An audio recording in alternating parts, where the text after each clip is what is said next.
Hello everyone, it's Ethan McKinley. This is the 2 Minute Terminator, where we break down the Terminator films 2 minutes at a time. I watched 2 minutes of the Terminator with my eminent co-star Ellie Fitzgerald. Where are you? Hello. Oh, the Skype signal's good. Apologies for the last episode. For some reason it's recording Ellie really faint. We've made some technical adjustments, so hopefully she'll be clear as a bell. We are going from episode 62. So, it's the 2 hour 2 minute mark to the 2 hour 4 minute mark. It starts with the T-1000 taking control of the helicopter, piloted by Charles Turturro, who jumps out and he goes, "Get out." And it ends somehow. It actually ends with the truck going down the highway, smashing into another car. It does, with that really amazing stunt with the helicopter. So, hit the music.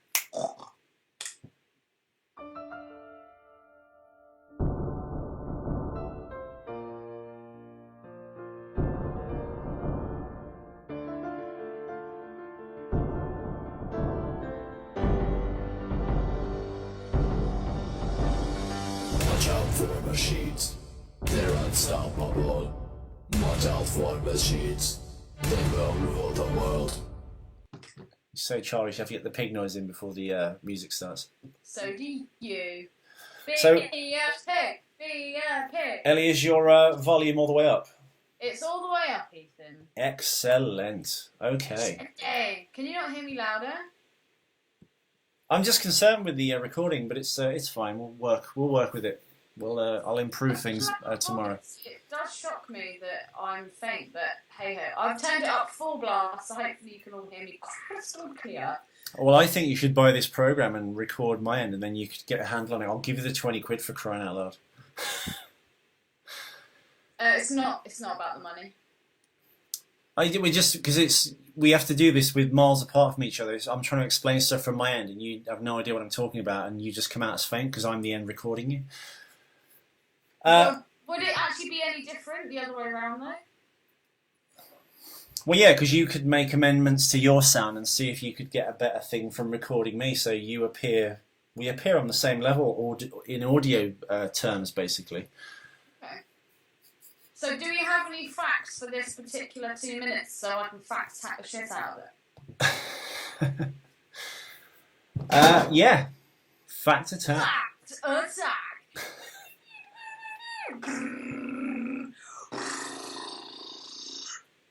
Oh, the horse. The chopper chase was filmed on the 47th and 103 Terminal Island Freeway in Long Beach, California. It's a 5.5 mile highway, 5.5 miles, and it's through an industrial area that's now been shut down.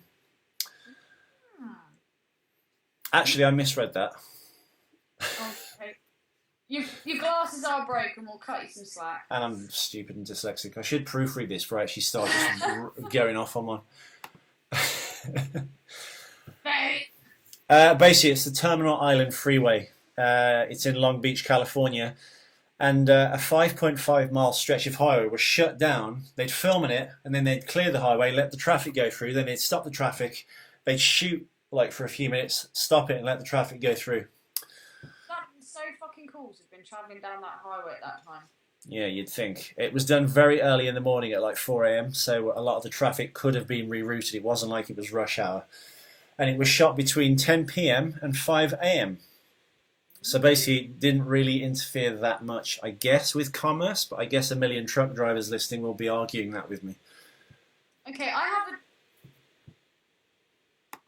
question. So, the T-1000 is shooting that gun from the smashed out window of the police helicopter. Yeah. How accurate would that actually be? Would that actually reach? What say that again? Well, the gun that the T-1000 is firing, would those bullets reach? I mean, that's a moving car. Oh, well, they would reach because they travel at a certain speed and the truck's not going as fast as a bullet. Okay. I always wonder what the range on certain guns are. Obviously, some will have a further range than others, no? Yeah, no, absolutely. There's a great. Looks pretty fucking badass. Do we know what gun she's shooting? Can you turn your sound off, please, on Skype? I'm hearing messages coming through. I do apologise. My friend in Mexico is trying to contact me. I don't care if he needs a kidney. Turn it off. There's two amazing stunts in this sequence, of course. Charles Turturro, the helicopter pilot, is doing this, where he goes up over the overpass as the truck goes underneath it at the last minute. And then there's the even more amazing stunt when he flies under the Freeway bridge. Oh, okay. Ellie, it's still making sounds, dude. Is it Facebook that's on? No, how do I mute it? Who's messaging you? Just tell them not to message you for half an hour.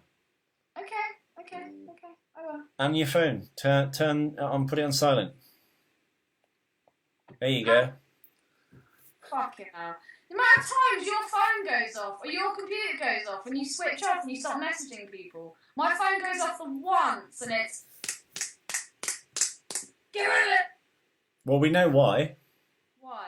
Because I'm recording you my end and I can barely hear you. So any like high-pitched interruptions via electronic signals and text coming in, it's going to cock up the show even more than it already is. I apologise profusely. You have no reason to apologise, Ellie. Apologies are just rubbish.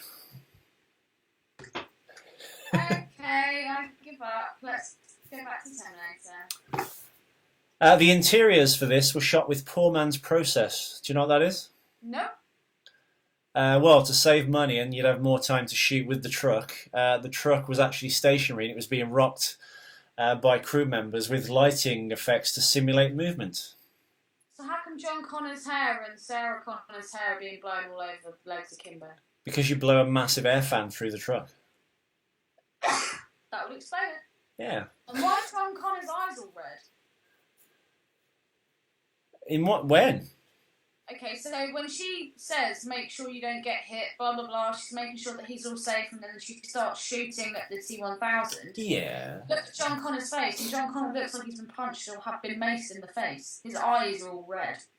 Maybe he's been crying. Oh, well, I mean, if you go by the last scene, it's the tear gas, one can assume. Ah, of course. There we go, see? I asked the question and you delivered the answer. Well, that's How just, amazing. that's just common sense, isn't it? Well, I didn't make the link. But I there we didn't go. really. It's not- I obviously haven't got any common sense. Well, this is Chuck Tomburro's moment to shine. I don't think they've seen like a live helicopter flying in a film that's been this spectacular. It goes over 2 bridges and under 1, doesn't it? I think So, yeah. it's pretty epic Also, and spectacular. You know they passed that big kind of truck. Is that the liquid nitrogen truck? Yes, it is. Yes! I was looking at it and I was like, hang on a second. I've seen that truck by far.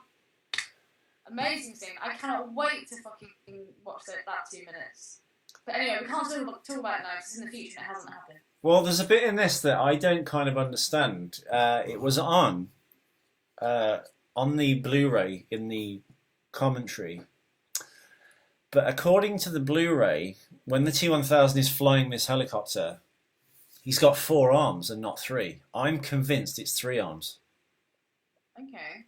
So 2 to stick and then 1 fire the gun. Yeah. Oh, it is 3. I just...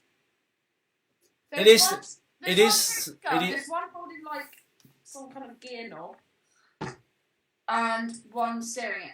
I just saw 3. Yeah, I've seen 3. I think because you need 2 hands to control a helicopter, you need 1 hand down here to control something as well as the joystick. So I think they're just going by assumption that you'd need 2 hands to control a helicopter, and he's shooting with 2 guns, but you only see 3 hands. Also, they don't really make a big deal about it. They don't really go, "Oh, look, he's, Oh, he's got 3 hands. Yeah. I wonder which part of him depleted, because obviously they say that when one part extends, then something else depletes. Yes, that is true. Do you reckon his legs got shorter? Or his dick disappeared?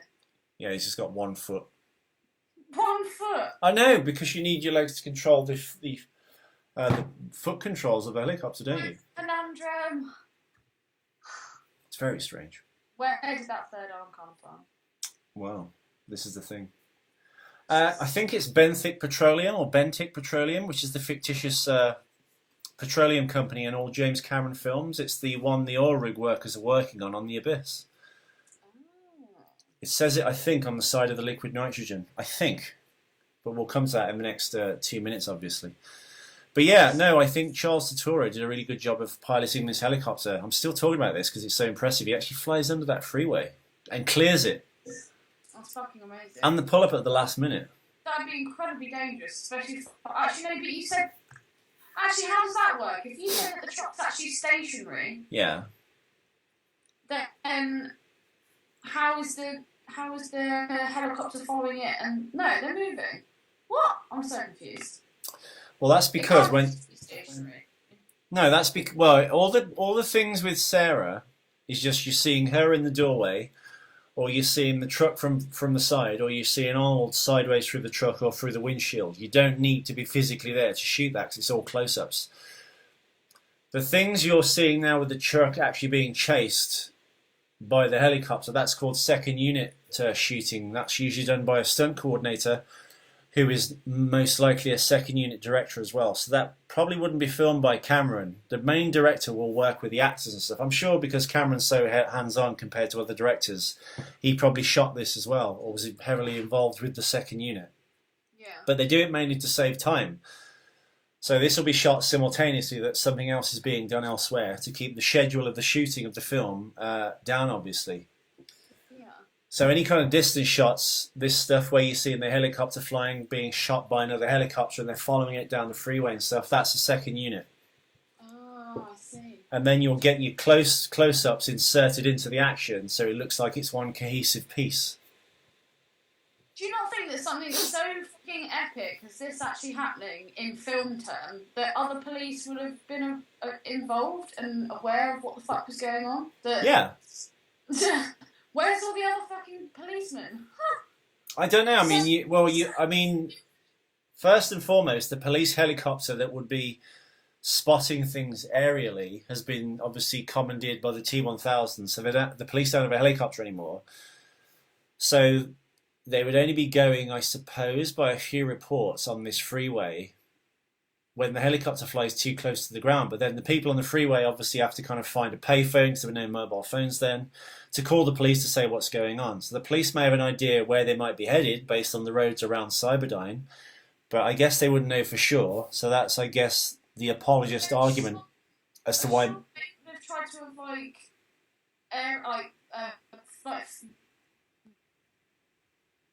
what would it? Did they kind of like raid them? So would they not have tried to have contacted the person that was originally driving the police helicopter? And Yeah, they realised it wasn't them. So they can't just have one helicopter. It's fucking California. No, absolutely, but you need to get a bearing on where the helicopter that's been stolen actually is. It's moving in the air. It could be anywhere. Especially if he's that close to the road, the radar wouldn't pick him up. If they've got radar. I'm assuming they do. All these technicalities, man. Yeah. So that's my argument to say why the police aren't on top of them immediately already. On top.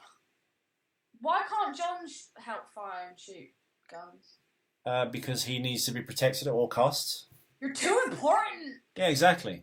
We can get down on the ground. There are shots shooting over Sarah's shoulder or Sarah's stunt double because you're not seeing her face when she's shooting at the helicopter, but it's being shot from the van, looking out the back of the van. That was shot with the back of the truck on a truck, which is being driven, and then the helicopter, body of the helicopter minus the rotor blades being hung, almost like a fishing wire when you catch a fish on a rig. So it looks like it's chasing them, but it's actually just on a big rig held from above to make it look like the helicopter's actually following them. So was that Sarah's stunt double, or was that her sister? Well, Sarah's sister was obviously used for the things when they actually see Sarah's face because Linda Hamilton has a twin sister. Baffling. The double could be just any woman in a cheap joke shop wig firing a machine gun. By the way, you need to turn your volume up again. I haven't touched my volume. Okay, is it still where it was? Let's have a look. Yes, it's exactly where it was. Is it up on your computer as well, which is the volume speaker at the top when you move your mouse or your cursor in the top bar? It's completely at the top. Okay. Why can you not hear me? I'm just concerned you're fading. It's something we need to kind of really work on and sort this out, because this is. Eden! Alright, well, send me through the stuff and I will buy this program.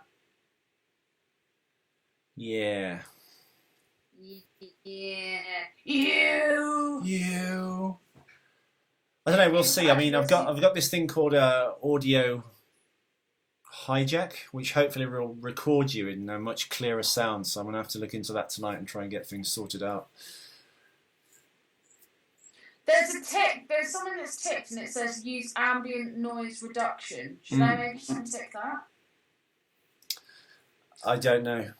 I literally don't. I don't know anything about this stuff. Is it? If I don't understand an engineering course, I probably still wouldn't know about this stuff. Because why this doesn't work out of the box and just record your voice and mine? I know I'm actually in front of the computer, but it should be picking you up with some clarity, and it's not doing that. It's so bizarre though, because it works for Graham Hancock. I find that weird. No. That was because I was aiming mics at my mouth and one of the computer as a failsafe against just this sort of thing, and luckily I did. Oh, okay. Yeah, the only thing is, when I talk, sometimes the input volume goes down. Yeah, mine does that too, and I don't understand it. If anyone listening to this show knows anything about recording over Skype and the sound effects on system preferences on a Mac, if you have any tips for us, please put us out of our misery. I'll refrain that.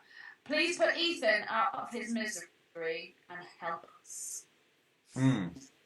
It would be useful. I mean, it's at full volume now, but then as I talk, sometimes it goes down, but then sometimes it goes up. It goes up as I'm talking, and then as you talk, it goes down. It's very bizarre. The machines, they know too much. Okay. You look so confused. Yeah, I'm just, I think we should sign off the episode now so I can try and perhaps sort this out for the next time. Okay. Well, I feel like we've discussed a lot. We've got some facts out there. We're leading up to the final moments and the epic scene with the liquid nitrogen, which I'm very excited about. That was always one of my favourite parts when I was a kid, actually. It's a really cool scene. But yes, I can see you're perplexed by the sound. I just want this to be, the weakest thing of the show should obviously be the hosts themselves and not the technical aspect of it. So obviously I want people to have a good experience listening to this as much as possible. And that's not happening, especially for the last episode. So I apologise, listeners. We shall return tomorrow with episodes 63 and 64. And this might be our shortest episode for a really long time, but we packed it full of facts. We just didn't pack it with good audio. 18 minutes. Oh, wow. Do you remember when we used to do like 10-minute episodes in the very beginning? Yeah. God, they were dull. Thank you very much for tuning in. Leave us some mailbag. Did you send off the t-shirts? I did. Spaldner's got his t-shirt. I need to deliver one to John Nichols, who's nearby. You actually got it? I don't know yet. I would have heard. So no, not yet. It was posted last week, wasn't it? Last Wednesday or Thursday? Spaldner and John, when you get your t-shirts, please can you post pictures of yourselves on the wall, because that would be amazing. And Ethan, we haven't actually got a picture of you or me in our t-shirts on there. Oh. We should do that. Especially considering you cut yours and you've made yours look really cool. Mine's still like a big t-shirt, so I need to... You need to help me cut my fucking t-shirts, motherfucker. I will. I think we're talking about fucking months. I will. What? Look to the stars. Yeah, anyway. Hasta la vista. Baby, sorry about the sounds. We'll be better tomorrow.